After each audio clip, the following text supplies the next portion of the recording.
देश में कोरोना की दूसरी लहर का प्रकोप जारी है। पिछले 24 घंटे में सामने आए मामलों ने दुनिया भर के सभी रिकॉर्ड तोड़ दिए हैं। कोरोना के कहर से कांपा देश। कोरोना ने तोड़े सारे रिकॉर्ड। दुनिया में सबसे आगे निकला भारत। भारत ने तोड़ा अमेरिका का रिकॉर्ड। होश उड़ा रहे रिकॉर्ड तोड़ आंकड़े।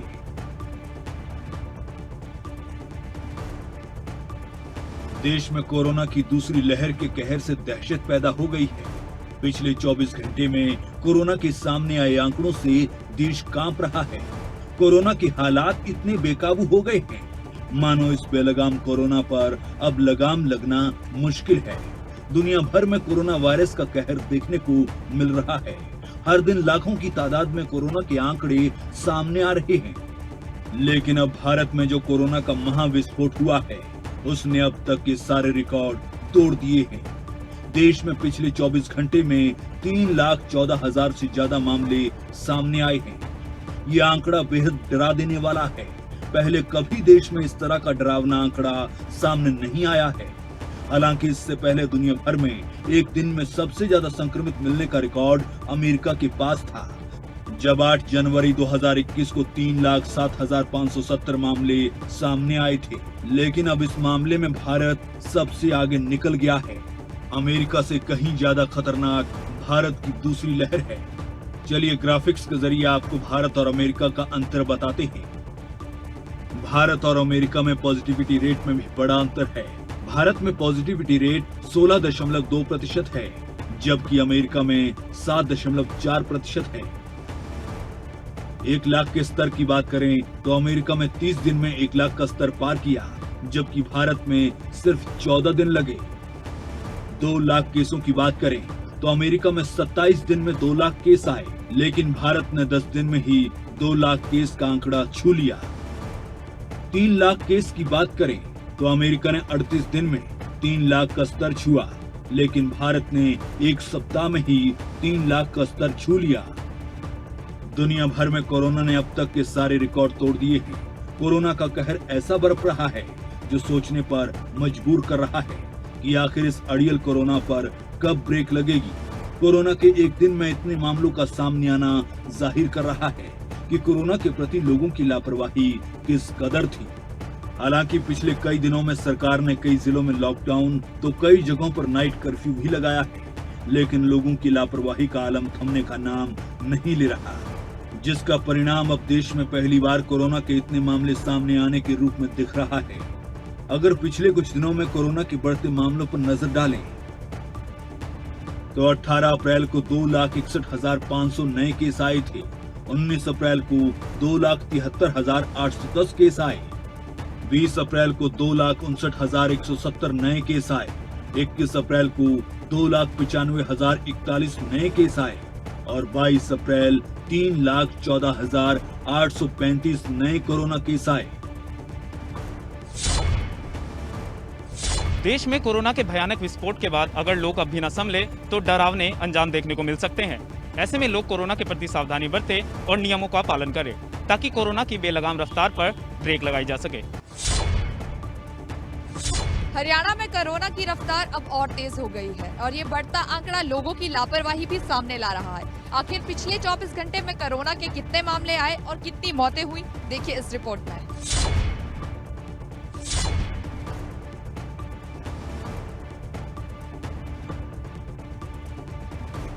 कोरोना की दूसरी लहर का कहर बढ़ता ही जा रहा है। कोरोना के बढ़ते मामले अब हर किसी की चिंता का विषय बने हुए हैं। कोरोना का आंकड़ा इतनी तेजी से बढ़ रहा है, मानो बेलगाम कोरोना पर लगाम लगाना अब मुश्किल नजर आ रहा है। बात करें बीते 24 घंटे की तो प्रदेश में कोरोना का महाविस्फोट हुआ है। प्रदेश में कोरोना के 9,623 नए मामले सामने आए हैं।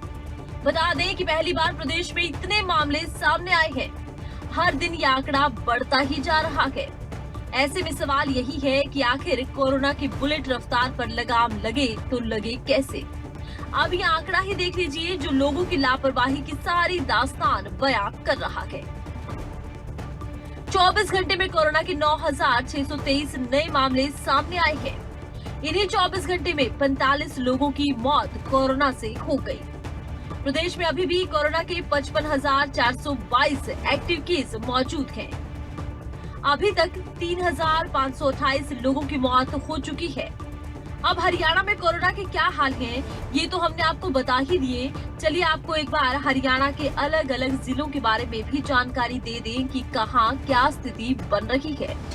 गुरुग्राम से 2,988 केस आए हैं, फरीदाबाद से 1,339, सोनीपत से 960, हिसार से 664, अंबाला से 258, करनाल से 548, पानीपत से 548, रोहतक से 174, रेवाड़ी से 67, पंचकुला से 209, कुरुक्षेत्र से 235, यमुनानगर से 253, सिरसा से 160, महेंद्रगढ़ से 61, भिवानी से 211, झज्जर से 140, पलवल से 42, फतेहाबाद से 240, कैथल से 106, जींद से 344, नूंह से 28 और चरखी दादरी से 48 कोरोना केस सामने आए हैं।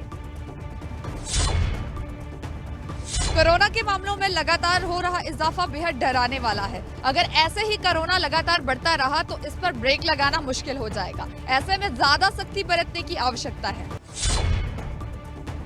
कोरोना वायरस ने पानीपत में अपना कहर बरपाना शुरू कर दिया है। इस वक्त हम कोविड खिड़की के बाहर मौजूद है और यहाँ पर सैंपल देने वालों की रोजाना इसी प्रकार से लाइन लगती है, क्योंकि आंकड़ा लगातार बढ़ता जा रहा है। इस वक्त पानीपत में एक्टिव केसों की बात करें तो 2700 से ज़्यादा एक्टिव केस हो चुके हैं। मौत का आंकड़ा भी 190 के करीब का पहुंच चुका है और आप यहां पर देख सकते हैं कि ज़्यादा से ज़्यादा संख्या में लोग कोविड टेस्ट देने के लिए यहां पर पहुंच रहे हैं। लेकिन परेशानी लोगों को तब आ रही है जब उनकी सैंपल रिपोर्ट काफ़ी दिनों बाद मिल रही है। तो खतरनाक आंकड़ा, मौत का आंकड़ा लगातार बढ़ता जा रहा है। जो एवरेज यहाँ पर 15 से 20 दिन के अंदर एक आधी डेथ होती थी, लेकिन अब लगातार 2, 3, 4, 5 तक आंकड़ा पहुँच चुका है। लगातार मौत हो रही है। तो कोरोना पानीपत में कहर बरपा रहा है। तो यहाँ पर आप देख सकते हैं खिड़की पर अपना सैंपल देने के लिए लोग पहुँचे हैं। हम थोड़ा डिस्टेंस बनाकर इनसे बातचीत करने की कोशिश करेंगे, क्योंकि जो सैंपल देने के लिए आए हैं, कल जब रिपोर्ट आएगी तो इन्हीं में से कुछ लोग नेगेटिव मिलेंगे, इन्हीं में से पॉजिटिव मिलेंगे। सर, किस लिए आए हो आप? क्या लक्षण क्या है? खांसी जुकाम है जी। कब से खड़े हो? मैं जी काफ़ी देर हो गया, आधा घंटा हो गया। अच्छा, अब ये 2700 केस हो चुके एक्टिव इस वक्त पानी में, किसको जिम्मेदार मानते हो? दोबारा जो केस है वो बहुत ज़्यादा संख्या बढ़ गई है। वो जी पब्लिक की जिम्मेवार है। कैसे? मास्क नहीं लगाते जी लोग जी, इसलिए। तो ये देखिए, लोगों का ये मानना है कि पब्लिक जिम्मेदार है। तो जिम्मेदार होगी, इसी वजह से आंकड़ा बढ़ चुका है। हालांकि प्रशासन ने सख्ती दिखानी शुरू कर दी है, लेकिन हालात पानीपत में ऐसे है कि दिनों दिन स्थिति बिगड़ती जा रही है। हालांकि प्रशासन ने प्राइवेट हॉस्पिटल की संख्या बढ़ा दी है जहां पर कोविड के मरीज रखे जाएंगे, लेकिन फ़िलहाल की स्थिति की हम बात करें, पानीपत के किसी भी प्राइवेट हॉस्पिटल के अंदर बेड अवेलेबल नहीं है। काफ़ी सिफारिश के बाद ही लोगों को बेड मिल पा रहा है। तो और ज़्यादा से ज़्यादा संख्या में लोग सैंपलिंग के आ रहे हैं। तो कुल मिलाकर जो आंकड़ा है वो डरा देने वाला है। 2700 एक्टिव केस हो चुके हैं और 190 के करीब मौत। रिकवर, हालांकि लोग रिकवर भी हो रहे हैं, लेकिन जो मौत का आंकड़ा है वो चौंका देने वाला है। पिछले दिनों लगातार 5 मौतें एक दिन में हुई थी और अब लगातार जो मौत का सिलसिला वो थमने का नाम नहीं ले रहा है। तो कोरोना के आंकड़े डरा देने वाले हैं, लेकिन लगातार स्वास्थ्य विभाग, प्रशासन, सरकार लोगों से एक ही गुहार लगा रही है, एक ही निर्देश दिए जा रहे हैं कि लोग कोरोना नियमों का पालन करें, मास्क लगाएं, सैनिटाइजर का यूज करें, 2 गज की दूरी बनाकर रखें। तो ऐसे में अगर हम सब इन नियमों का पालन करेंगे तब जाकर हम इन हालातों पर काबू पा सकेंगे। हरियाणा में लगातार कोरोना के आंकड़े रिकॉर्ड मत दर्ज हो रहे हैं। वहीं सोनीपत की अगर बात कर लें तो सोनीपत में पिछले 24 घंटे में 867 नए केस सामने आए हैं। फिलहाल मौजूदगी सोनीपत के मेन चौक पर आप देख सकते हैं कि जिस तरह से आंकड़े सामने आ रहे हैं, कहीं ना कहीं लोगों में भी डर है, क्योंकि वह चौक है जहां पर लंबी लंबी लाइन व्हीकलों की लगती थी और ट्रैफिक जाम रहता था, लेकिन कोई जाम नहीं है और जो व्हीकल है वो भी बहुत ही कम अब सोनीपत में आ रहे हैं। वहीं लोगों में जागरूकता दिखाई दे रही है, मास्क सबके चेहरे पर फिलहाल है और कहीं ना कहीं ये हम कहें कि सोनीपत में जिस तरह से मामले निकल कर आ रहे हैं तो लोगों में खौफ कोरोना का दिखाई दे रहा है। जिस तरह से 867 मामले सामने आए, वहीं सबसे बड़ी चिंता का विषय यह है कि 4 मौतें भी पिछले 24 घंटे में सामने आई हैं, जिसके बाद कुल मौतें 104 हो चुकी हैं और 22,000 से ज़्यादा सोनीपत में कुल कोरोना मरीजों की संख्या जा चुकी है। वहीं 5,000 से ज़्यादा एक्टिव केस हैं। बहरहाल देखना अब यही होगा कि सोनीपत प्रशासन अब दूसरी लहर जो कोरोना की आई है, इससे निपटने के लिए क्या कुछ कड़े कदम उठाएगा। कोरोना के मामले लगातार बढ़ रहे हैं और आज हम आपको जो तस्वीर दिखा रहे हैं वो काफ़ी भयानक तस्वीर है। ये तस्वीर करनाल के शमशान घाट की है, जो कोविड-19 से जिन लोगों की मौत हुई है उनका अंतिम संस्कार यहाँ पर किया जाता है। रोजाना यहाँ पर कई अंतिम संस्कार हो रहे हैं और आप देख सकते हैं कि कल भी करनाल के अंदर कोविड से जो स्वास्थ्य विभाग की रिपोर्ट थी उसके मुताबिक 5 लोगों की मौत हो गई थी और आज भी कोरोना से पिछले 24 घंटे के अंदर 5 लोगों की कोविड से मौत हो गई है। रोजाना जो आंकड़े हैं वो 500 के पार आ रहे हैं। एक्टिव केस की संख्या 3500 के पार पहुंच चुकी है। मौत का आंकड़ा 200 के पार पहुंच चुका है। और ये जो तस्वीर है वो नेशनल हाईवे पर स्थित शमशान घाट से है, जहां पर आप देख सकते हैं कि एक चिता बुझती नहीं है कि पहले ही दूसरी चिता यहाँ पर जल उठती है। ये अलग अलग आप देख सकते हैं जिन लोगों की कोरोना के चलते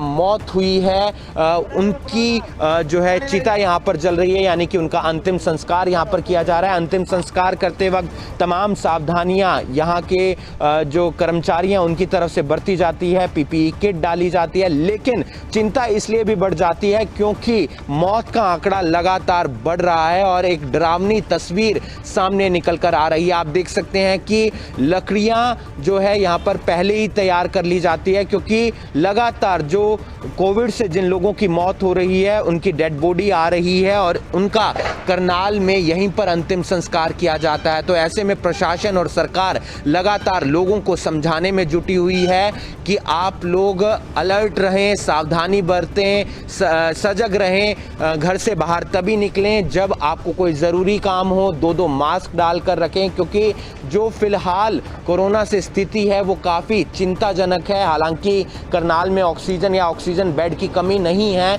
लेकिन आने वाले दिनों में वो कमी भी हो सकती है, क्योंकि अलग अलग राज्यों की अलग अलग तस्वीर देखने को मिल रही है जो डराती हुई नजर आ रही है।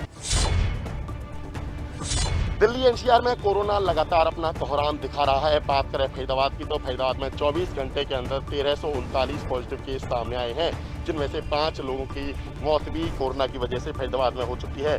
बात करें ये जो एनआईटी का ये शमशान घाट है, यहाँ पिछले 24 घंटे में लगभग 24 डेड बॉडी यहाँ पर दाह संस्कार के लिए पहुँची, जिसकी वजह से लाइनों में लोगों को यहाँ पर दाह संस्कार के लिए सबों को रखकर रहना पड़ा। तो यहाँ पर जो पार्किंग है आप देख सकते हैं, पार्किंग के यहीं पर जो डेड बॉडी का यहाँ पर अंतिम संस्कार करना पड़ा, जिसके बाद यहाँ पर झगड़ा भी हुआ, माहौल खराब हो गया, पुलिस को यहाँ पहुँचना पड़ा, लोगों को समझाया गया।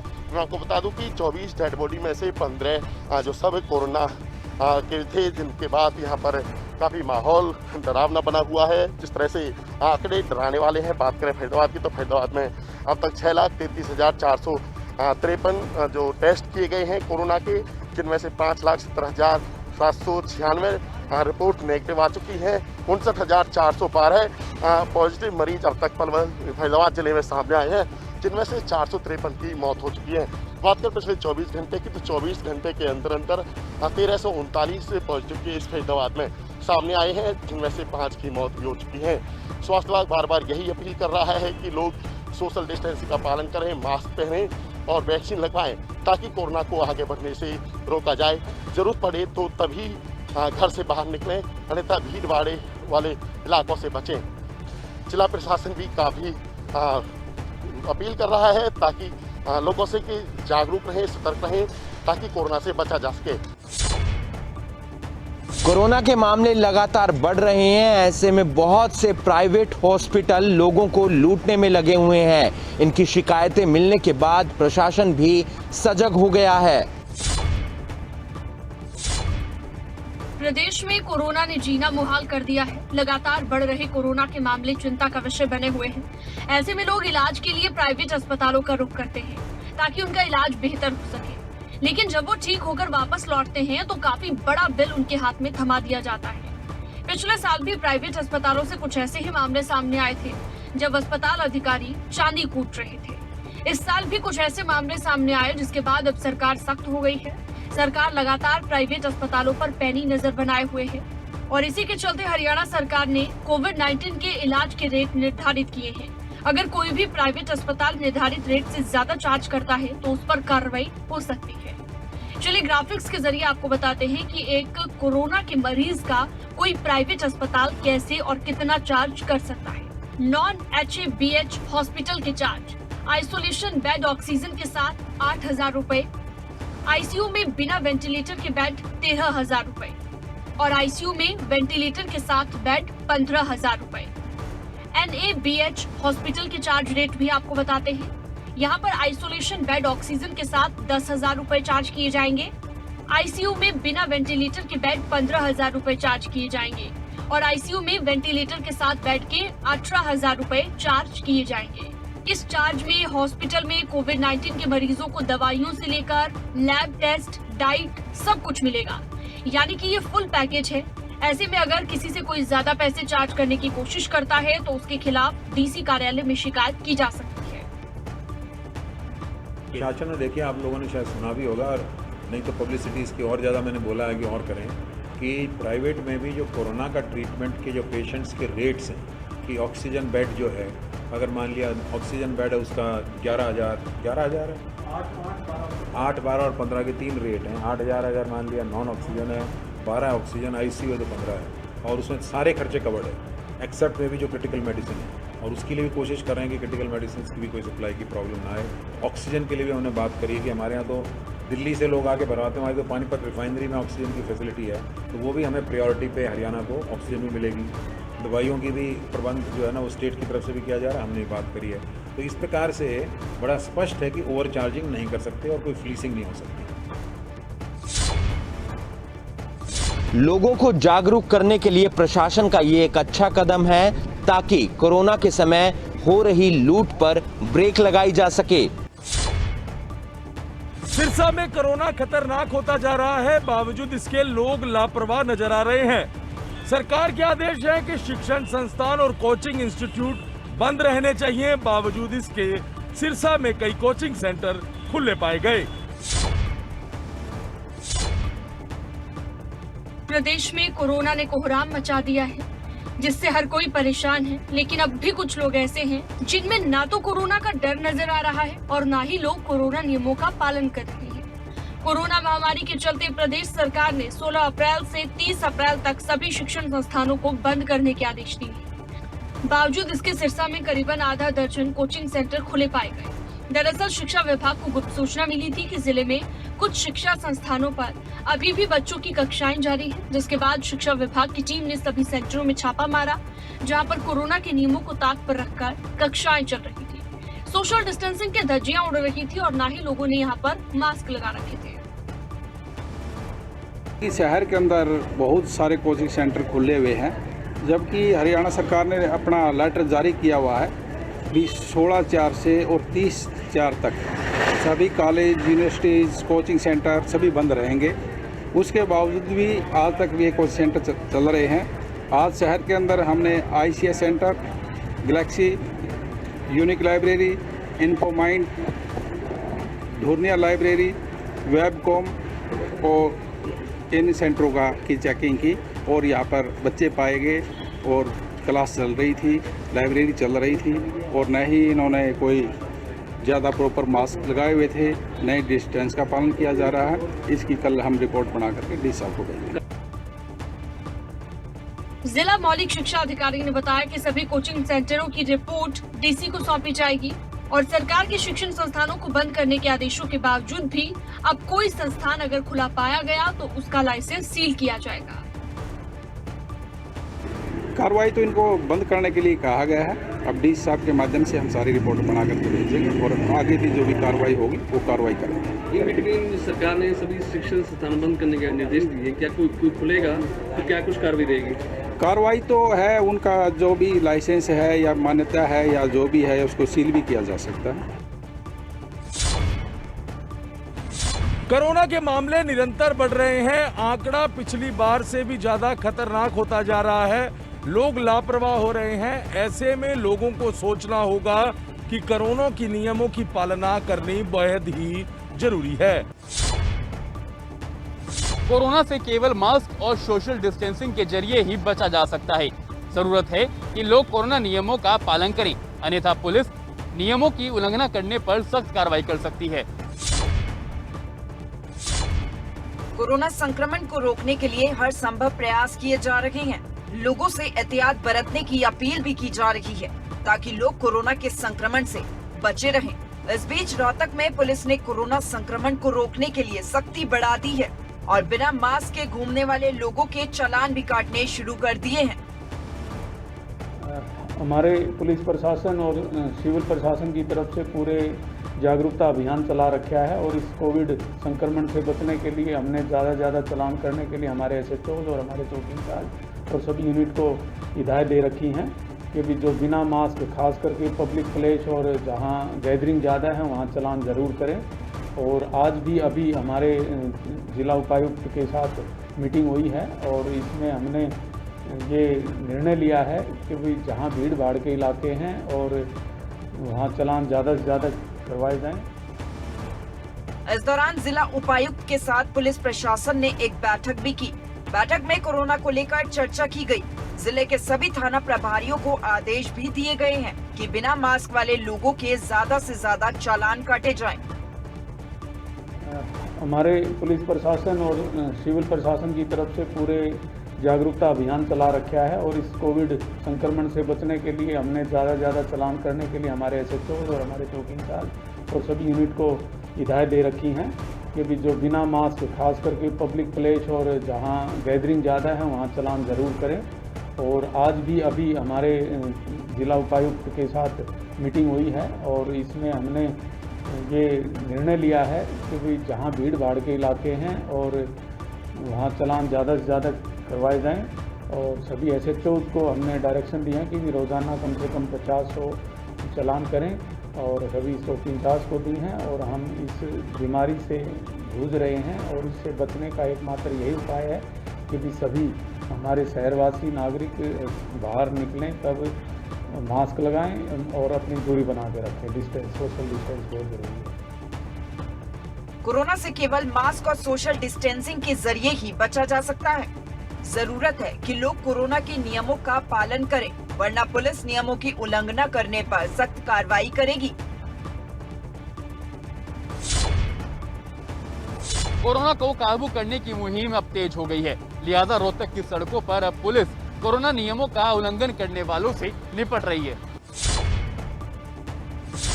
सोनीपत में दिल दहला देने वाला मामला सामने आया है, जहां एक कोरोना संक्रमित मरीज ने 5वीं मंजिल से कूदकर अपनी जान दे दी।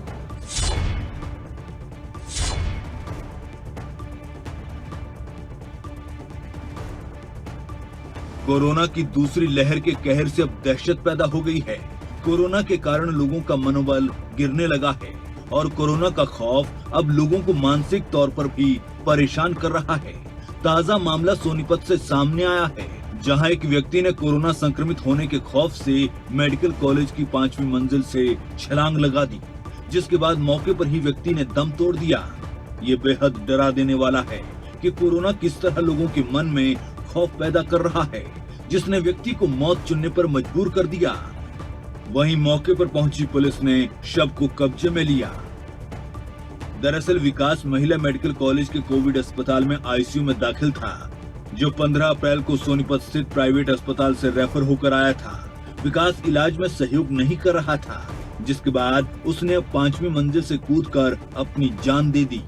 वहीं महिला थाने की SI शकुंतला ने बताया कि मृतक के परिजनों से संपर्क करने की कोशिश की जा रही है। विकास के पास से मिला फोन स्विच ऑफ है, जिस वजह से अब तक परिजनों को सूचना पहुंचाने में सफलता नहीं मिल पाई है।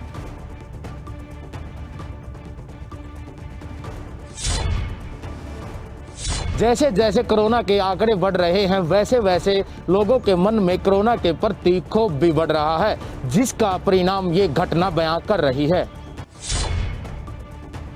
जिले में एक के बाद एक हो रही लूट की वारदातों ने पुलिस के सामने चुनौती पेश करना शुरू कर दी है।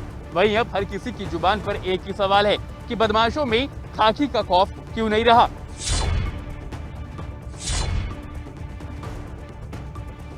साइबर सिटी गुरुग्राम में लूट की वारदातें थमने का नाम नहीं ले रही। एक के बाद एक लूट की वारदात सामने आ रही है, जिसमें बीते 24 घंटे में गन पॉइंट पर हुई लूट की 2 बड़ी वारदातें सामने आई। पुलिस के साथ साथ लोगों की नींद भी इस वारदात ने उड़ा कर रख दी। लूट का ताजा मामला गुरुग्राम के सेक्टर 37 से सामने आया, जहां पर 2 युवकों ने मनी ट्रांसफर के संचालक से पैसों की मांग की और विरोध करने पर संचालक को गोली मारकर लाखों रुपए की नकदी लूट कर फरार हो गए। लूट की 2 वारदातों के बाद साइबर सिटी में दहशत का माहौल है। जो मेरे ऑफिस है उसके अंदर 8 बजे के करीब, आज से थोड़ा टाइम पहले था, जब भीड़ खत्म हो गई थी, तो उसके बाद 2 बंदे आए फिर डीलोक लेकर और हमारे आगे लगा दिए कि अपना जो भी है सारा कुछ निकालो। तो मैंने तो दिया नहीं, मैं तो अपना बैग पकड़े रखा। एक बंदा आया, अंदर आकर मेरे बैग खोसने लगा, फिर पीछे वाले ने एक फायर किया अंदर। फिर जैसे ही मैंने उसको पकड़ा, दोनों बाहर की साइड हो गई और मैंने उसको पकड़ा तो उसने उसकी टी शर्ट फट गई और पीछे वाले ने मेरे पर 2-3 फायर करे थे। दरअसल घायल प्रदीप कुमार अपने साथी राजेश के साथ ऑफिस में बैठा हुआ था। उसी दौरान 2 युवक वहां पर आ पहुंचे, पिस्टल निकालकर पैसों की मांग करने लगे। जब प्रदीप और राजेश ने विरोध किया तो उनमें से एक युवक ने गोली दाग दी, जो प्रदीप के पैर में जा लगी, जिसके बाद बदमाश लाखों रुपए लेकर मौके से फरार हो गए। पुलिस अज्ञात लोगों के खिलाफ मुकदमा दर्ज कर जांच में जुटी हुई है। गुरुग्राम में एक बार फिर लूट की वारदात सामने आई है, जहां बदमाशों ने एक बार मनी ट्रांसफर के संचालक को अपना निशाना बनाया। अगर आपको हमारा ये वीडियो पसंद आया हो तो पेज को लाइक और शेयर करें और इसी तरह की हर वीडियो सबसे पहले पाने के लिए चैनल को सब्सक्राइब करें।